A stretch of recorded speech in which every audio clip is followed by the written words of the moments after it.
আগামী ডিসেম্বরের মধ্যেই জাতীয় নির্বাচন অনুষ্ঠিত হতে হবে। যদি আপনাদের কেউ রাষ্ট্র পরিচালনায় থাকতে চায় তাহলে সরকার থেকে পদত্যাগ করে জনগণের কাতারে আসুন। অভিযোগ করে বিএনপির ভারপ্রাপ্ত চেয়ারম্যান তারেক রহমান বলেছেন, আগামী ডিসেম্বরের মধ্যেই জাতীয় নির্বাচন হতে হবে। আগামী জাতীয় নির্বাচন অনুষ্ঠান নিয়ে মনে হয় এরই ভিতরে টালবাহানা শুরু হয়েছে বা চলছে।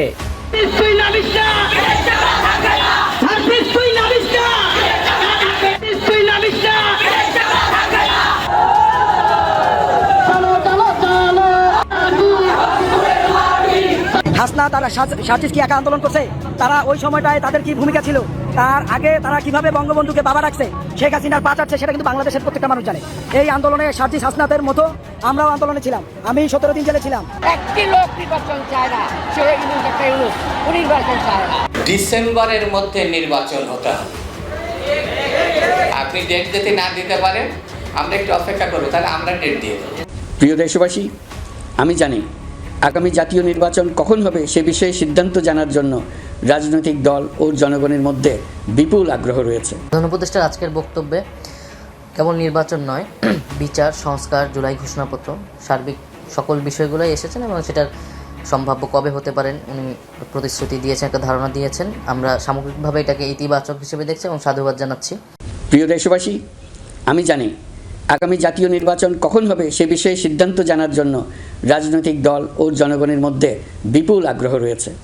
আমি বারবার বলেছি, এই নির্বাচন ডিসেম্বর থেকে আগামী বছরের জুনের মধ্যে অনুষ্ঠিত হবে। এই সময়ের মধ্যে দেশে নির্বাচন উপযোগী পরিবেশ সৃষ্টির জন্য যা যা করা দরকার সরকার তাই করছে। এখানে মনে রাখা জরুরি, বাংলাদেশ স্বাধীনতার পর থেকে যতবার গভীর সংকটে নিমজ্জিত হয়েছে তার সবগুলোরই প্রধান কারণ ছিল ত্রুটিপূর্ণ নির্বাচন। ত্রুটিপূর্ণ নির্বাচন প্রক্রিয়ায় বারবার ক্ষমতা কক্ষিগত করার মধ্য দিয়ে একটি রাজনৈতিক দল বর্বর ফ্যাসিস্টে পরিণত হয়েছিল। এই ধরনের নির্বাচন যারা আয়োজন করে তারা জাতির কাছে অপরাধী হিসেবে চিহ্নিত হয়ে যায়। এমন নির্বাচনের মধ্য দিয়ে যে দল ক্ষমতায় আসে তারাও জনগণের কাছে ঘৃণিত হয়ে থাকে। এই সরকারের একটি বড় দায়িত্ব হলো একটি পরিচ্ছন্ন, উৎসবমুখর, শান্তিপূর্ণ, বিপুলভাবে অংশগ্রহণের পরিবেশে একটি নির্বাচন অনুষ্ঠান করা, এমন একটি নির্বাচন আয়োজন করা যাতে করে দেশ ভবিষ্যতে নতুন সংকটে না পড়ে। এই জন্য সবচেয়ে বেশি গুরুত্বপূর্ণ হলো প্রাতিষ্ঠানিক সংস্কার। যেই প্রতিষ্ঠানগুলো নির্বাচনের সঙ্গে সরাসরি জড়িত সেগুলোতে যদি সুশাসন নিশ্চিত করা না যায় তাহলে ছাত্র জনতার সকল আত্মত্যাগ বিফলে যাবে। সংস্কার, বিচার, নির্বাচন, এই তিনটি ম্যান্ডেটের ভিত্তিতে আমরা দায়িত্ব গ্রহণ করেছিলাম।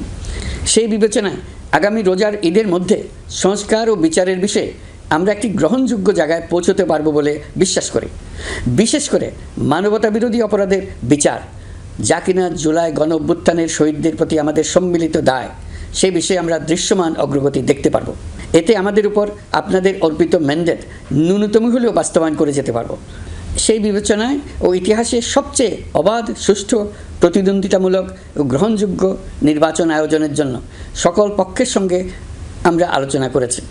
পাশাপাশি বিচার, সংস্কার ও নির্বাচন সংক্রান্ত চলমান সংস্কার কার্যক্রম পর্যালোচনা করে আমি আজ দেশবাসীর কাছে ঘোষণা করছি যে আগামী জাতীয় নির্বাচন 2026 সালের এপ্রিলের প্রথমার্ধের যে কোনো একটি দিনে অনুষ্ঠিত হবে।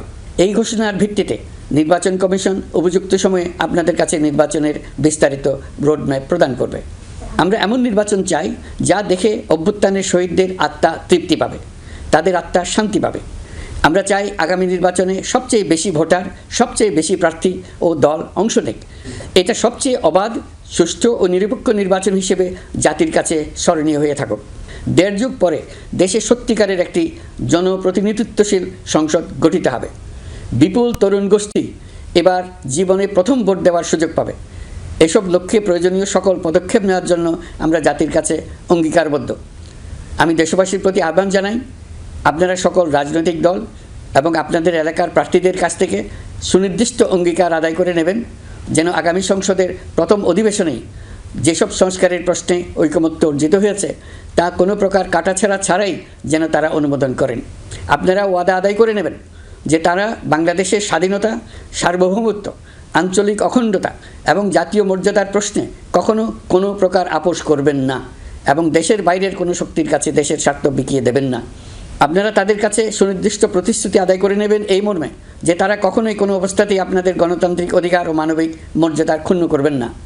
আপনারা তাদের কাছে অঙ্গীকার আদায় করে নেবেন যে তারা সম্পূর্ণ সততা ও স্বচ্ছতার সাথে দেশ পরিচালনা করবেন এবং সকল প্রকার দুর্নীতি, দলীয়করণ, টেন্ডারবাজি, সিন্ডিকেটবাজি, চাঁদাবাজি, সন্ত্রাসী কর্মকাণ্ড ইত্যাদি গণবিরোধী কাজ থেকে নিজেদেরকে সম্পূর্ণভাবে মুক্ত রাখবেন। আমি আপনাদের আবারও স্মরণ করিয়ে দিতে চাই যে এবারের নির্বাচন শুধু শান্তিপূর্ণ নির্বাচন করার বিষয় নয়, এটা ছাত্র জনতার অভ্যুত্থানের আকাঙ্ক্ষা নতুন বাংলাদেশ গড়ার নির্বাচন।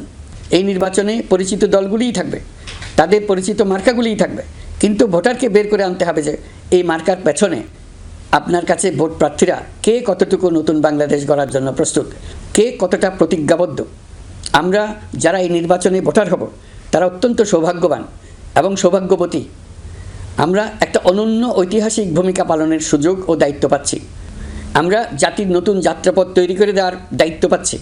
আমরা নতুন রাজনৈতিক সংস্কৃতি সৃষ্টির মহান সুযোগটা পাচ্ছি। আমাদের সুচিন্তিত ভোটের মাধ্যমে নতুন বাংলাদেশ নির্মিত হবে, শহীদদের রক্তদান সার্থক হবে। আশা করি বিষয়টা নিয়ে চিন্তাভাবনা করেই সবাই ভোট কেন্দ্রে যাব এবং দৃঢ়প্রত্যয়ে ভোট দেব। এখন থেকে ভাবনা চিন্তা শুরু করুন, আলোচনা শুরু করুন। এখন থেকে আপনাদের ভোটের গুরুত্বটা বুঝে নিন। আপনার এবারের ভোটের গুরুত্ব ঐতিহাসিক মানদণ্ডে দেখা হবে। প্রিয় দেশবাসী, আমাদের সবসময় মনে রাখতে হবে পতিত ফ্যাসিবাদ ও তার দেশি বিদেশি দোসররা নতুন বাংলাদেশ গড়ার সম্মিলিত প্রচেষ্টাকে পদে পদে বাধাগ্রস্ত করার চেষ্টা চালিয়ে যাচ্ছে। তারা নানামুখী অপপ্রচারে লিপ্ত। তারা সবসময় চাইবে জুলাই অভ্যুত্থানের মাধ্যমে তৈরি হওয়া জাতীয় ঐক্যের শক্তিকে পরাভূত করতে, গণতান্ত্রিক আকাঙ্ক্ষা বাস্তবায়নের প্রচেষ্টাকে লাইনচ্যুত করতে এবং বাংলাদেশকে পুনরায় করায়ত্ত করতে। আমি আগেও বলেছি, আজ আবারও বলছি, আমরা একটা যুদ্ধ অবস্থায় আছি। এখন আমাদের একতাবদ্ধ থাকতে হবে যে কোনো মূল্যে।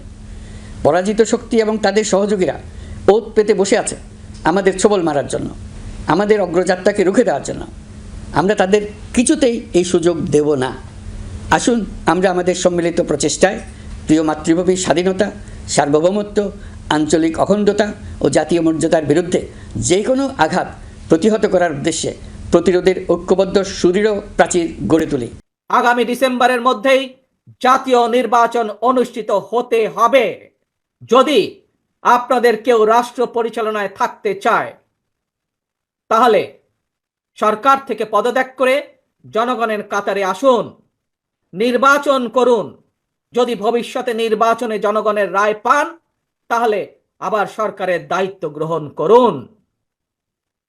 প্রিয় তরুণ প্রজন্মের ভাই বোনেরা, গত 1.5 দশকে ভোটার তালিকায় প্রায় 3.5 কোটি ভোটার সংযুক্ত হয়েছেন, নতুন ভোটার সংযুক্ত হয়েছেন।